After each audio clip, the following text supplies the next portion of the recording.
Hey folks, man, this is Monk, and we are back with another episode of Classic Cinematics, and happy Mother's Day. But we're about to tell you how to throw your mama off the train. Uh-oh. And this film is coming at you from 1987. And before we get into that, I'm going to ask y'all to subscribe to the channel, man. And shout out to my co-host right here, Bobby Blockbuster. Yo, yo, yo. Yeah, folks, man. So this is crazy, man. This is coming from the comedy team of Danny DeVito and Billy Crystal. And this film came out in about December of 1987, man. And the story goes as this, man. An author with a cruel ex-wife teaches a writing workshop where Owen, one of his students, is fed up with his domineering mother. When Owen watches a Hitchcock classic that seems to mirror his own life, he decides to put the movie's plot into action and offers to kill Margaret if Larry promises to murder his mom. Before Larry gets a chance to react to the plan, it seems that Owen has already sealed Margaret's fate, man. And this is wild, man. This is kind of a little bit of a dark comedy, man. And the cast we've got here, we're going to be looking at our main people. We've got Danny DeVito, who plays Owen. Billy Crystal plays our author, Larry, who teaches the workshop. And Ramsey is Owen's mom in this film. And Kim Grice plays Beth. And Kate Mulgrew plays Larry's ex-wife in this thing. We also got Rob Reiner in this thing, Stu Silver, and a few other people, man. Right. But that's basically the gist of it, man. So what stands out in this film, man? Well, I'm glad they said in the synopsis they touched on the fact that Alfred Hitchcock's Strangers on a Train has something to do with this film, because this pretty much is like Danny DeVito's comedic parody of that film, you know what I'm saying? So that was cool. But as far as like the way this story plays out, you know, I know we say it's a dark comedy, but I would have liked to see them kind of like lean more into one or the other. Like either just give us some more funny or give us some more, you know, more of the darker elements. Yeah. I mean, I think the story would have hit, like, you know what this kind of feels like to me? Almost like a stage play. You know what I mean? Yeah. And maybe that would have made this film a little more successful. As far as the story goes, it's kind of like it seems a little indecisive in the direction. You know what I mean? Yeah. I mean, the story, the way it comes off, like I feel like there can be a funny premise in this. I mean, even though we're looking at this from 80s point of view, this is when I saw it in the 80s, and I was a little kid. 87, I'm probably like 9 years old, so I'm just tagging along as my mom is watching this in the theater, and I'm chuckling, maybe because Danny DeVito looks funny, or maybe when his mom's yelling at him. But I didn't really get the full scope of this picture. But in these eyes, 2023 eyes, it's kind of touchy territory, man. Killing wives, killing moms, and killing people. So in order to make this thing work, you gotta really punch up the funny or lean into the absurdity of the situation. And even though I think Danny DeVito and Billy Crystal were the guys to do it, somehow this film just didn't lean into the premise enough, I think, to make it funny enough. Or to make it dark enough. Yeah, or dark enough. And that's the thing. And, you know, so the bright spot of this film, honestly, is Anne Ramsey. You know what I'm saying? And it's wild because, you know, she actually won. She did so good in this. She won a Saturn Award and was nominated for a Golden Globe Award and an Academy Award for Best Supporting Actress. Wow. She only had 10 minutes of screen time on this film. And you know how she had, like, in this movie, she didn't sound like in the Goonies because she was battling throat cancer, so she just had surgery on her throat. That's where she had her speech impediment. Did she pass away soon after this? She passed away, I think it was 6 months after she was nominated for the so it was a year after this movie dropped. But I mean, her role as this like overbearing mother, she was great. She leaned into her role, she leaned into her character, and she gave us a better understanding as to why Owen, you know, Danny DeVito's character would have these feelings, but then where it didn't translate is on the opposite side of the coin. We get Owen where, you know, they don't really lean into his weirdness. I mean, this dude is an oddball. He doesn't fit in. You know, you're 40 plus. You're at home with your mom. You obviously like you don't know why you're still at home. Are you trying to be a caretaker, or are you just scraping through in life? Like, they could have I think what would have helped with his character development would have been if they would have gave us some shots of his past. You know what I'm saying? He references his father a couple times through the film. Give us a little bit of your upbringing so we can really see, what it's what kind is of driving it's kind of microwave exposition. They give us just enough. You get the one scene of her yelling at him, but it's like, that could be annoying. Well, maybe she's pissed off because you're 42 and you're still at home. What are you doing with yourself? Yeah, that too. And just on the other side of that, even though, like I said, we get great chemistry from Crystal and DeVito, but where this film really fell short was the development of both of these characters. Because with Crystal, it's like they really didn't tap into this anger and this frustration that he had for his wife. Yes, they tried, but it didn't sell it enough. They explained okay, she stole this book, she got it published, she made it big, and you're upset because now your life is spiraling downward. But she wasn't nasty enough in this film for me to hate her. No, and the thing to feel is, any sympathy for and him. the thing is it didn't really look like his life was really going that bad. You have an opportunity for a new girlfriend. You're not out on the streets. You still have a job as a class as this writing teacher. You know what I'm saying? So I mean, with him, they should have, really kind of tapped into that anger. Give us, a little bit more to work with. And he keeps saying she stole his book, but we don't really see even that leaning into it's just is that even real? Yeah, because it's like I feel like it relied a lot on. The world is different now, but that '80s misogyny, you could probably get away with this. So watching it now makes me see how they didn't lean enough into it. They just counted on him, being mad and calling her a slut here and there, and a thief. And now it was written as if that was going to do all the work for us. And maybe it did work for some people back then, but and she's supposed to be successful off of his sweat and his hard work, but we don't know that. Like they should have showed us the efforts or the steps that she took into stealing this book. Like him just saying it, that wasn't good enough for me. And then the one thing that was proven in this is that as a writer, he had writer's block. He couldn't get past The Night Was. You know what I'm saying? So it's like, dude, you really want me to believe that you wrote a book that actually turned into a bestseller? See, there is some funny stuff here. Like that was one of them. Keep calling back to that, The Night Of, and him struggling to write her. Yes. I thought that was cool. All the Aaron Ramsey scenes were great. If you don't know, Aaron Ramsey plays she's Momma Fratelli as well. Yes. So she has a certain kind of charisma. I don't know. I can't think of seeing her ever playing a good mom role or no. But when she's that nasty mama, like in Goonies and in this, like she nails it. I bet you in real life she was probably like the nicest mom in the world, dude. Like, baking cookies and all kinds of nice things. She understands the assignment, man. So her moments are great. Also did like the writers group moments, which I don't think we got enough of those scenes. Yes. There might have been because some of those people. I would have, dang, let me look at this real quick. I like the dude, was it Pinsky? So Danny DeVito directed this. I would have liked to have one of those guys be the one instead of DeVito being because you know what I'm saying? I think that might have gave us a different, approach to this, but yes. Instead of DeVito being the character that's trying to, get the...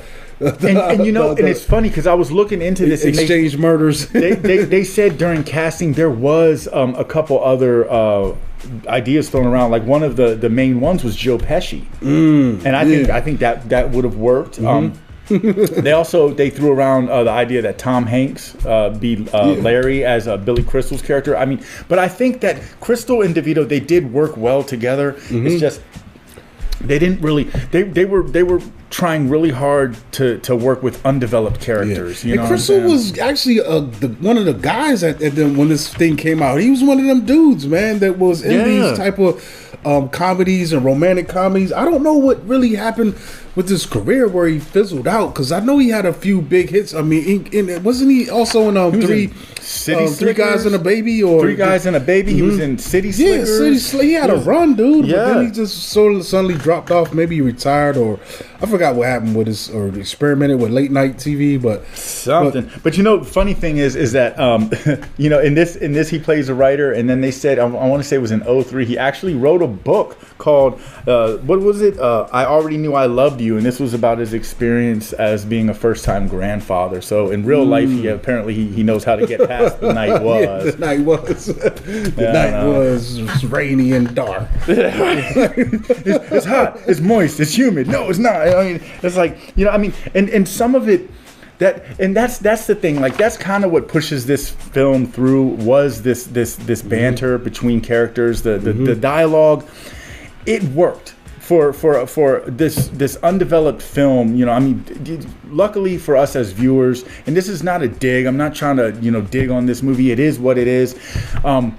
But thank goodness it only clocks in at 88 minutes. You know what I'm saying? Because anything more than that would probably start to... It did start to wear on me because, like I said, hindsight, and like I had seen it before when I was a kid in the theater, but I didn't retain a lot of it. No. I just know the whole premise and all that. But then, like you said, the laughs were few and far in between. The emphasis, the stuff that they decide to emphasize on,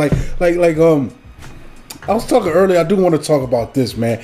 I think there are ways where this film could have been reworked and made better. And honestly, this is like one of the few films that I would like to see someone take a shot at in this day and age, man. Like, imagine Kevin Hart and The Rock doing this, you know what I'm saying? Like this would be a perfect vehicle, and you make it darkly and humorous. And one of the cool scenes I thought was but they still weren't enough to or we needed more of them. When his attempts or his imaginations of other attempts, like in the first thing, the lye, she asked for some coffee, and the lye soap is sitting on the side, and he imagines himself giving it to her and poisoning her to death, and she's like, ah! And then the only other one we get is the wax ball in the ear, and that was the scissors. Like we needed 5 more of those, and make them each steadily absurd and ridiculous. And also on a more or less comedic side, to add to the darkness, we need some of the visionaries from Crystal's character as well, like him envisioning what he wants to happen to his wife, even if not by his own hands, even if it's just by circumstance, like she's walking through the mountains and a boulder falls on her, or she wrecks her car, just something that's completely unrelated. Or even get really dark, like I know Spacey's out of favor these days, but imagine a Spacey type performance with DeVito's character, where you're not sure if this guy is serious or not, and you're like, yo, this guy's got the darkness in him, and he's in my class. Is he so saying us? and he's in my class, and all of a sudden, it's like, I did it. It's like, what do you mean? Like that would have hit so much different, like so much different, man. Or just imagine, like, even instead of like Spacey, what about like a Dennis Leary, like someone who's just so high strung and upset, and they verbalize that, like, that's what I'm saying, like, but that type of performers, or even my man, Crispin Glover, like being there's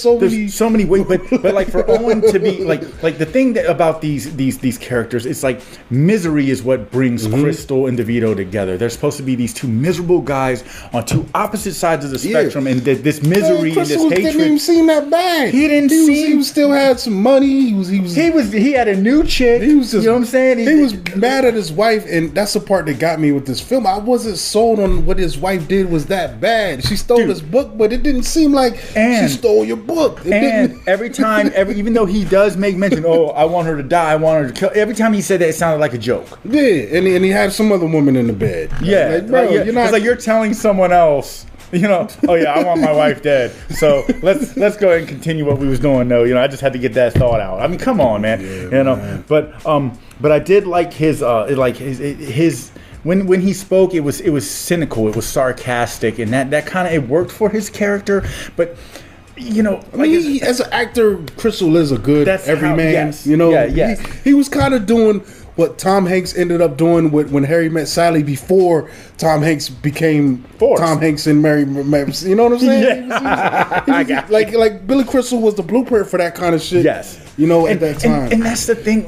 And he passed the torch to Tom Hanks. When you watch this, dude, like the first half of this, it pulls me in. I watched it a couple times this week, and when I initially watched it, I'm pulled in because the introduction to these characters, it makes us want to know more about them. But then, dude, this train loses steam heavy about halfway through. You know what I mean? And it's like you can't take either one of these guys serious, and then that's like, to your point, that's where now, if we can't take them serious, then bring on the funny. Yeah. Bring on the funny. You got to bring me funny, or you got to bring me suspense and thrills. Something. And it's just it just doesn't do either one and particularly well. And I think that's where this thing kind of drags. Yes, but the one thing, and I mean, I almost feel bad for the guy that did the score. I thought I wrote his name down. I didn't. So kudos to that guy.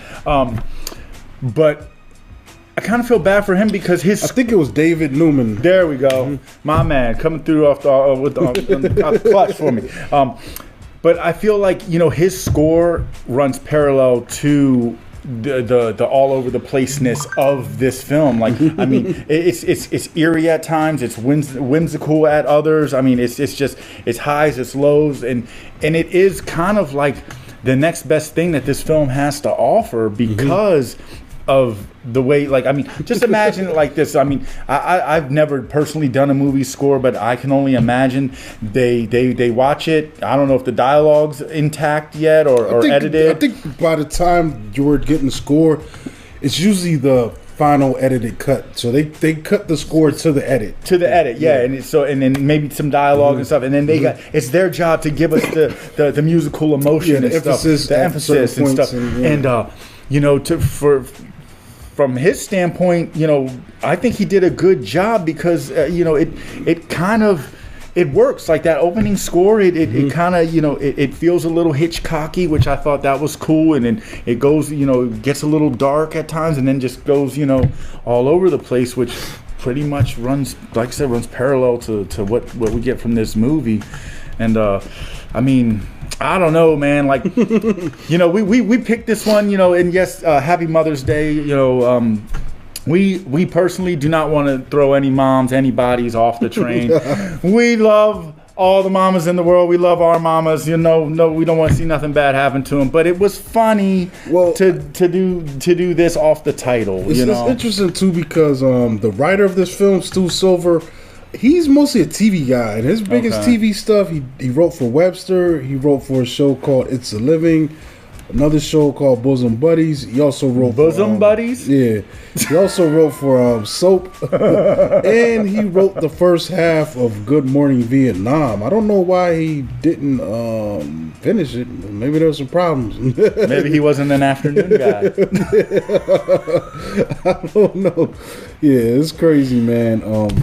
But yeah, I mean, it is what it is, man. I don't think this is one you need to rush out to see. But if you want to just hang out and keep up with what we're talking about in the show, then yeah, check it out. But I can't really fully recommend it. It's a thing that happened. I think Danny DeVito has been and done much funnier films, man. Like we'll probably get the Twins one day, which is one of my favorites, man. Yes. And he could be he's a weird character, like a guy, like he does have a peculiar funny appearance, man, just because of his stature and his build. He's just a weirdly shaped human, man. But he's also a comic genius, man. Like, but he can get dark though, because like when you look at his role as the Penguin in Batman Returns, But also, I want to point out what I love him on just recently, where he had that resurgence, Always Sunny in Philadelphia, playing Frank on there. Yes. And this guy, man, he will come in there and kill it, dude. Like the episode might be dragging, and then Frank will just come in and do something So I start shooting, like, you know, they'll just come in and just kill. And wasn't he one of the writers on that as well? I think he probably he probably has to be but he definitely was a producer and originally to get that show into production. Okay. And then I think later on he came on and started doing episodes, and then he became a regular character. Right. On that, you know. Yeah, I mean, I'm with you. This does not, you know, this is not high on my recommendation list. It was, like I said, it's just, you know, it was Mama's Day. We thought, hey man, it's funny, the title, you know, let's kind of, you know, like, let's pun it up a little bit. But you know, the rewatchability is not really there. It didn't carry over well. If you haven't seen it, you know, check it out, see what you think. Personally, I feel like if you've never seen Alfred Hitchcock's Strangers on a Train, then a lot lot of the insinuations. That probably might be more darkly. Yes, that is. It is, and it's a good movie. It is really good. I gotta check that out. But there are a lot of a lot of little jokes and situations that take place in this film that are making fun of the situations that take place in that film. So I mean, I get the attempt, but sometimes you swing and you miss, but at least you swing the bat, man. I'd rather somebody strike than not swing at all. I would like to see someone take another shot at this because what's funny is people be like, oh, why they remake that? Well, this is a perfect prime example where I wouldn't be like, I was like, well, it's got to be better than the first one. Yes, there are some movies that don't need to be remade, don't need to be touched. Like the first time is the best time, but there are so many unpolished gems out there that deserve another crack at it, and this is definitely one. I second your opinion on that. Yes. Yeah, that'd be cool, man. But I think that's it for us, folks, man. Go and hang out with your mama, and she deserves it, man. Yeah. Make sure you click the link below and buy her a shirt. It's Mother's Day, man. It is. Or some dinner. Get her something nice, man. Get her a coffee mug, a sticker, a t-shirt, hoodie, even a tank top, man. Moms be having guns too. Yeah, sun's out, guns out. You can catch us at Classes of Cinematics on Instagram, and catch me at Monkey Blood on Twitter and Instagram, and follow From the Canopy Network at FTCNet on Instagram and at From Canopy on Instagram. And this is Bobby Blockbuster. You can catch me at Bobby Blockbuster on 118 on Instagram. So I wanted to have more like my man, but I only got just the one. All right, so we out of here, man. Peace. All right, man.